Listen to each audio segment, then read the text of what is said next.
Good evening and welcome to this evening's Cabinet meeting on Tuesday the 2nd of December. I'm Councillor David Thomas, I'm leader of the Council. So before we start, a little bit of housekeeping, particularly for those in the room. We are not expecting a fire alarm, and should the alarm sound, please exit via the nearest exit and gather in the car park next to the library. Could I please ask that all mobile phones and electronic devices are turned to silent and not placed near the microphone stations. Please note that we are using hybrid meeting arrangements with officers and councillors who are not members of the Cabinet having the option to join the meeting via Zoom. We're also live streaming this meeting via the Council's YouTube channel to encourage more people to engage in our public meetings. Can I remind everyone to use their microphones when speaking and of course turn them off when you have finished. And anyone attending the meeting remotely must use their raise hand function when they wish to speak and to declare any interests at the appropriate time. If anyone attending the meeting remotely loses connection, the meeting will continue and you will have the opportunity to follow the meeting via the YouTube live stream. So just before we start this evening's meeting, ladies and gentlemen, I do have an important announcement I would like to make. And that is the Council is pleased to confirm that we will be offering the community an exciting opportunity, the chance to acquire the old monastery on Berry Drive, Paynton, for a nominal sum of just £1. This initiative is designed to support community-led regeneration and forms part of the Council's wider asset management strategy. That strategy provides an overview of the Council's land and property estate and sets out our priorities for managing and developing assets. As part of this, surplus assets, in other words, those that are no longer required for commercial or operational purposes, are identified for disposal. This enables reinvestment of capital across the estate. The old monastery was first approved for disposal by the Cabinet back in 2019 with an invitation for bids from community groups. At that time, no proposals were received. However, more recently, the Council's estates team has reviewed underperforming assets, including the old monastery, for potential disposal. Following circulation of this schedule, we have received strong representation from the community expressing significant interest in acquiring the property for community-based use. In response, Cabinet is set to agree to provide the community with the opportunity to acquire the old monastery for £1, subject to 4 key conditions. 1, that a legal entity needs to be created. This is the community must establish a legal entity to be able to transact the situation with the council. We are looking for that group and the discussions to be in place by the 31st of March of next year. We'll also be looking to introduce a restrictive covenant placing onto the property's land registry title, limiting the use to community-based operations, together with an overage clause should the property's use change in future. Any uplift in value will be returned to the council. This proposal, of course, provides the community with every opportunity to bring the old monastery back into a beneficial use, and we believe this is a positive step forward for Paynton and for community-led regeneration. Thank you very much. Let's move straight into the meeting, and we'll move across with apologies, please. Any apologies? Mr. Chairman, we have an apology from Councillor Tranter. She's running a little bit late, but will join us shortly. Thank you very much indeed. So, minutes to confirm as correct record, the minutes of the Cabinet meeting on the 18th of November. Happy to propose that from the Chair. Councillor Lewis? Happy to second, Chair. Thank you. All those in favour, please indicate. Unanimous, Chair. Thank you very much indeed. Move on to disposal of interests. Does any member have a pecuniary or non-pecuniary interest? Please raise their hand. None noted. So we move straight into item 6, which is the Revenue and Capital Budget 2026-27 launch for consultation. I'm going to invite our officer, Malcolm Cole, our director, to talk us through where we are with the regarding the budget, and then after that I will invite Councillor Tyerman to formally move the proposal. Thank you. Thank you, Chair. Quite a large set of papers here. On the revenue side, you've got our revenue budget proposals with separate appendices outlining our proposed fees and charges for 26-27, our up-to-date reserves policy statement, and a summary of our financial sustainability plans. And on the capital side, we have our overall strategy with our treasury management strategy, grant funding that we are holding, and our capital investment plan. And now, we're going to launch for consultation with these papers. We're somewhat in the dark. You'll recall that in previous years, we often go out to budget consultation prior to knowing what the actual detailed budget is. The same this year, although we've had the government's settlement announced on the 26th of November, it's headline messages we're getting from that settlement, not the detailed figures. And for Torbay, we will not know those detailed figures until just before Christmas.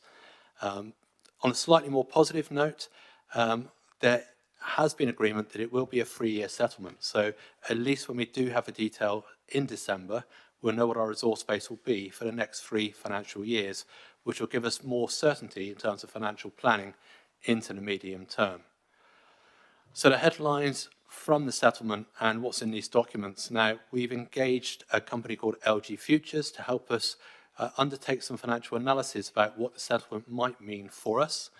And you'll see in the papers that actually it is indicating that Torbay could lose an element of revenue resources from their base over the next 3 years, as much as 5.8 million, which is just over 6% reduction on our revenue base.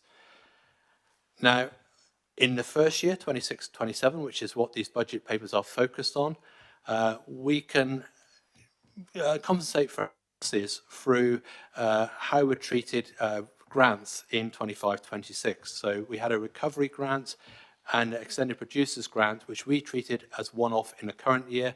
They have now been baselined into the settlement. So we have got an element of mitigation in year 1, but I guess the message I'm saying is years 2 and 3, depending on when we get the detail, will remain challenging.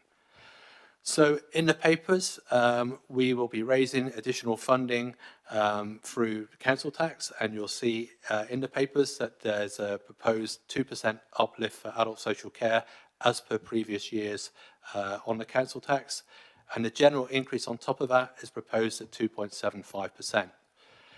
So the increased revenue that we are proposing to allocate is primarily in areas where we know we have budget pressures. So if we look at our most recent monitoring statement, we are struggling to meet up with demand and cost for particularly children's social care. That's not unique to Torbay. It's a similar position both regionally and nationally, and we need to allocate money into that budget to stabilise that budget going forward. Likewise, there'll be inflation allocations across our payroll. In our budget, we're proposing a 3% uplift for staff for pay. Also a contingency to recognise that inflation is currently running higher than 3%. Money also allocated to areas such as Swissco, which again is a contracted uplift, and recognising a lot of their staff will be at the national minimum wage, so we need to reflect that in our budget assumptions. If you put all of the equations together in terms of the increase in revenue from council tax and the forecasted settlement and the pressures that we have to address in our budget setting, we are going out to consultation at this stage with a budget shortfall of 700,000 for 26-27. That sounds like a big figure, but what we are anticipating from the settlement, and in fact indicated by LG Futures, Because the way the government settlement works, there will be winners and losers in terms of funding allocations nationally, and we feel there will be some transitional funding allocated across those authorities, such as Torbay, which might not do so well over settlement over the first couple of years. So we'll be watching what comes out in December. Should we not receive that transitional funding in December, we have got a suite of sustainability plans within the budget, some of which have been in that budget for the last 12 months. Others we are adding new plans to try and drive out efficiencies and cost savings. We have not assigned any financial savings to those plans as yet, but should the need be there, we could bring that into the debate in December and the new year if needed. So lots of information in there, Chair. I don't propose to go through paper by paper. This is the launch of consultation. Obviously, we've got the policy and resources committees coming up, and we've got the public consultation. So I'm sure there'll be many, many questions as the detail unfolds, but happy to take any questions. Thank you very much indeed. So let's formally bring this onto the table, and I invite Councillor Timon to propose the item. Thank you, Chair. The proposal before us today is straightforward. The budget proposals for 2026-27 are launched for consultation, running until midnight on the 18th of January 2026, and that the Overview and Scrutiny Board be asked to provide feedback as part of that consultation. Secondly, that the Chief Finance Officer be given authority to amend these budget proposals for any technical adjustments necessary between services and within the overall envelope of funding in agreement with the Leader of the Council. Third point, that should the local government finance settlement due to be announced in December 2025 materially affect the proposed budget proposals, the Director of Finance be requested to present an update report to the Overview and Scrutiny Board and Cabinet in January 2026. And fourth and lastly, that the Chief Finance Officer report to the meeting of the Council on the 17th of February 2026 on the implications for 2025-26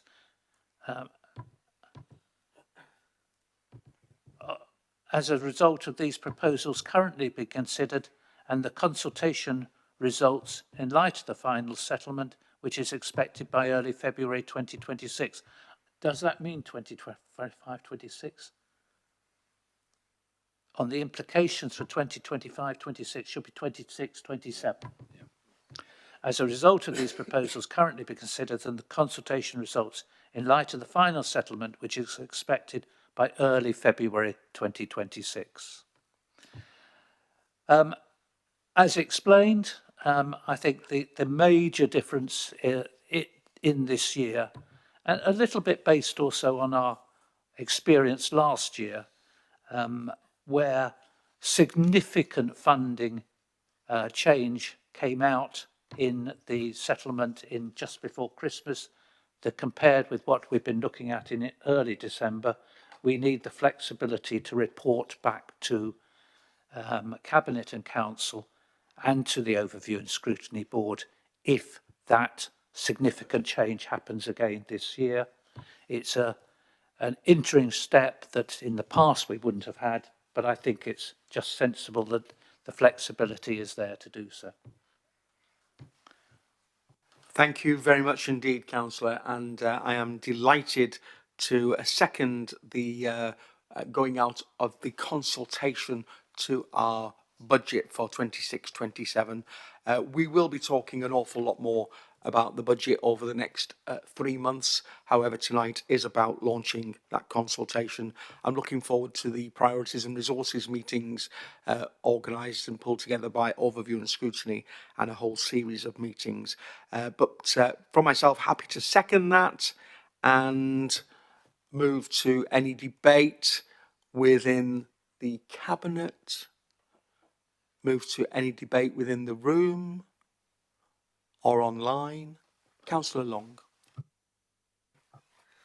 I wasn't expecting any debate as this normally goes to, but I will reserve my comments for the future. Thank you. Thank you very much indeed.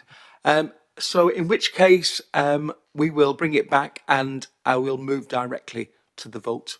Councillor Tyerman. All those in, are you quite happy if I do that? Yeah. All those in favour, please indicate.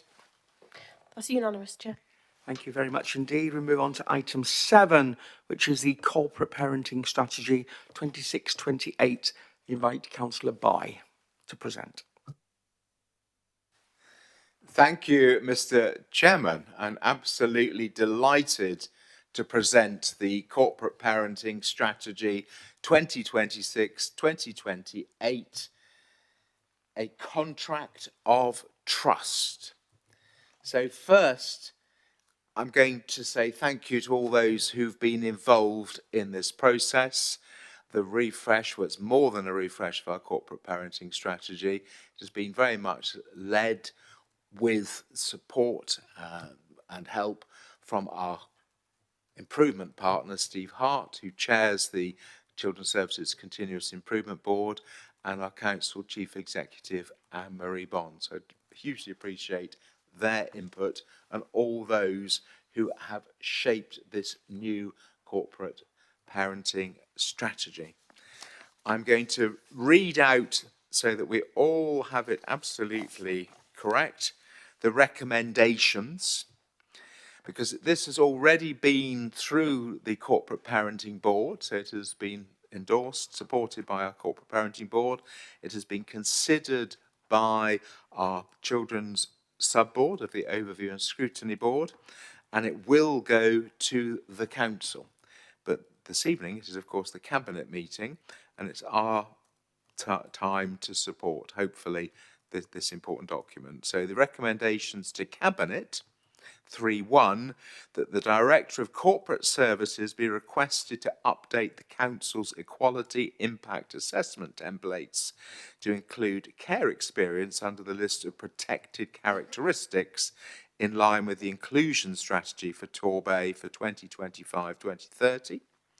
3.2, to approve the amendments to the terms of reference for the Corporate Parenting Board to include the leader of the Council and the senior corporate parenting lead as a contributing attendee to its membership.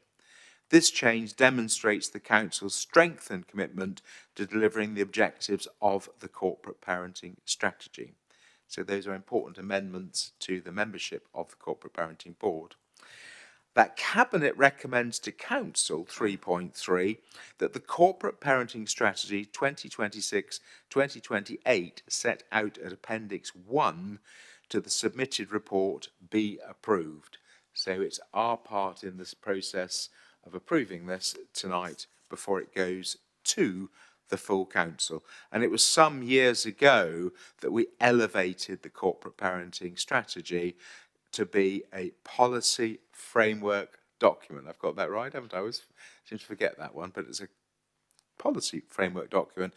And I think that is absolutely best practice. It means that basically the whole Council, not just the Cabinet, not just the lead member for Children's Services, are signed up to their important duty and role as corporate parents, to have absolutely the responsibility, all of us, for those children who are in our care at the present time, just over 300, and the 100 or so more who are care experienced, for whom we still have responsibilities and with whom we are in contact. So if I can just dip into 2 or 3 things that are here in our report. I think to set it in context, if I can just read out one paragraph from the report, the corporate parenting strategy is a statutory requirement to ensure that our cared for and care experienced children and young people are central to the responsibilities of the whole Council and, where applicable, the Council's partners. The proposed strategy builds on previous versions and represents the Council's unrelenting intention to fulfil its role to the highest standard, thereby ensuring that our children and young people receive the best possible support. When you read through this document, I'm sure many have read through the document and considered it at the previous meetings, you will notice there is a difference in the language. Absolutely, we have engaged with young people who are in care or who are care experienced.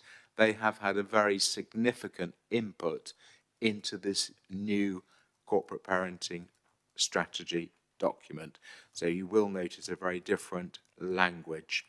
There are listed the various priorities, and then we already have, and I'm pleased to report as chairman of the Corporate Parenting Board, we already have a refreshed corporate parenting board, and we already have, there is a little mistake here in the report, which I have been asked by our Director of Children's Services to point out. We have 5 members, or we have 5 members at the moment, elected members of the Corporate Parenting Board. There are 5 corporate parenting strand leads, rather than 6 that is actually mentioned here.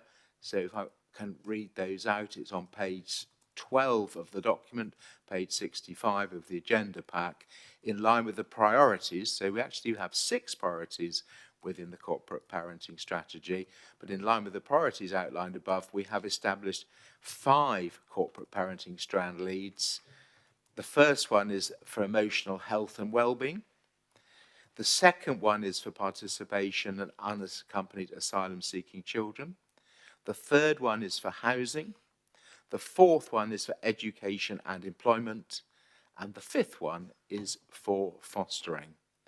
So we have 5 strand lead themes, 5 members of the current Corporate Parenting Board, and I'm very pleased to say that 4 members of the current Corporate Parenting Board have stepped up to take those strand lead themes. So 4 of the current members are strand leads, and we have set up now meetings with relevant officers, and we are absolutely getting a grip on not just the all the performance indicators, but in really making a difference in those areas.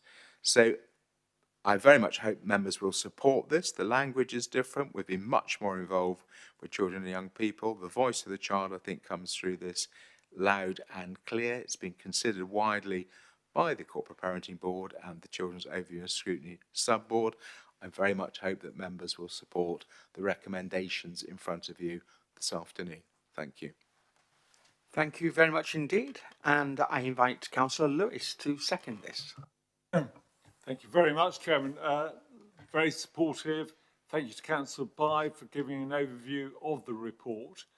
It is going to full council on the 11th of December, so all members can speak then, of course, because it has to be implemented by the 1st of January. So it is important that it came to Cabinet, going to Council, ready for implementation on the 1st of January. So very happy to second. Thank you. Thank you very much indeed. I'm going to go straight to the Shadow Cabinet Member, Councillor Law, who I know will be as supportive in this. I would imagine she will be as supportive in this document as all of us. But let's hear from Councillor Law, if we may. Yeah, I'm delighted to hear that the care experience is finally going to make it into our impacts matrix. I think we passed that motion at the very last council of our administration back in March 2023. So I'm great that's finally got through. And I seem to remember Councillor Bayou objected to it. But moving on, for me, this is the most special document that this council produces. And I think you know that that's how I feel. Regardless of our politics, whatever else we may disagree on, this document, our corporate parenting strategy, unites us all together as corporate parents, and it sets out how our children and young people want us to come together to care for them and to appreciate them, which I know we all do. So I've read a fair few corporate parenting strategies in my time, and I can say with my hand on my heart that I think ours stands out head and shoulders as one of the best. It's clear, it's informative, and it's written with love, and that shines through. So I felt assured at every step of this refresh of the strategy, rewrite the strategy, and had feedback throughout the process, as Councillor Bye said just now, that our young people in our care very much helped us shape and create the strategy. And I'd like to put on record all our thanks as the whole council, as all corporate parents. Our gratitude to them for giving up their time and their experience to help us create something that not only we can be proud of, but actually something that means something to the young people that we care for. So our heartfelt thanks to the young people. It wouldn't be half so good if it wasn't for their input. Thanks, everybody. Thank you, Councillor Law. Councillor Long. Thank you very much, Mr. Chairman. I will be supporting this document, but I just wanted to start off very briefly by welcoming your announcement at the start of the meeting and the massive U-turn on the old monastery, and pay tribute to the campaigning work by Councillor Johns, Councillor Douglas Dunbar, and by our local MP Steve Darling. But on the corporate parenting strategy, I just wanted to mention that, like many, well, we are all corporate parents, and like many councillors, I took part in Practice Week, and the meeting I was on related to the Child Exploitation and Missing Operational Group, and that was a very eye-opening meeting, and I just wanted to pay tribute to all the staff who work in such a high-pressured environment, so tribute to them. It was made up of a mixture of cases. Many had been closed due to positive outcomes, but there were some ongoing cases which it was you know, hard to hear about sometimes. But anyway, we are all corporate parents, and I'm pleased that the report continues to recognise care experience as a protected characteristic, and I'm sure when it comes to full council, we will be unanimously supporting it. Thank you. Fantastic. Thank you very much indeed. I'm not seeing any further hands in the room or online, so I will come back to Cabinet. Any further questions around the Cabinet table? Councillor Timon? Can I ask you to use microphone, please? Not so much a question, but I think that to me, I just wanted to point out the timing of this is, in terms of the housing, priority 6, I think is excellent. As many of members will know, we acquired some accommodation recently, and 7 of our care experienced young people have either already moved in or will be moving in very shortly. The only reason that 1 or 2 have still got to move in is there were delays in getting carpets fitted for them in 1 or 2 of the flats. But as far as I know, that should be happening certainly this week, and I think all 7 will be occupied. And I think in my role as Cabinet Member for Housing, it's certainly a change in thinking in terms of looking for every opportunity going forward in any new housing developments that we do, where they can be suitable for accepting more of our care experience young people in. And that's certainly topmost, or one of the topmost things in our minds now when we consider how we use our housing developments and who goes in there. So we'll certainly be following that through. Thank you. Councillor Billings? Chairman, I just wanted to endorse that. I can remember back to, in a different capacity, where I was Chair of Overview and Scrutiny before I had the opportunity to join this Cabinet, to an Overview and Scrutiny Board meeting where we were asking officers about how we can do more for housing our care experienced young people, and recognising that large housing developments such as Inglewood, with the Section 106s that were then being written previously, simply did not identify this as a characteristic to prioritise, and that huge missed opportunity. And that's one I'm really proud that this administration has addressed. So thank you. Thank you, Councillor. Councillor Bye. Thank you indeed, and thank you to both Councillor Billings and Councillor Timon for highlighting the housing element. So priority 6, we will support you to secure good quality housing that you can call home and put down roots. And then the quote from a care experienced young person, all we ask for is somewhere decent to live so we can move on in life. And at our last corporate parenting board meeting, just a week or so ago, we actually had the very good news from the relevant officer reporting to us that the first of the youngsters have gone into the new homes, and I've had further confirmation as Councillor Timon reports. They will all the 7 new units will be occupied definitely by Christmas. So there's 2 properties, and one of them I think that you're aware of is a conversion of Victorian property, wonderful, wonderful bay windows that were a feature of houses of that time, and the youngsters all have got the 2 that are going into that property. Absolutely, the first thing they wanted to do was to get Christmas trees to put in the bay windows, and that is what I understand has happened. So we wish them well, and that was an absolute highlight of the Corporate Parenting Board meeting.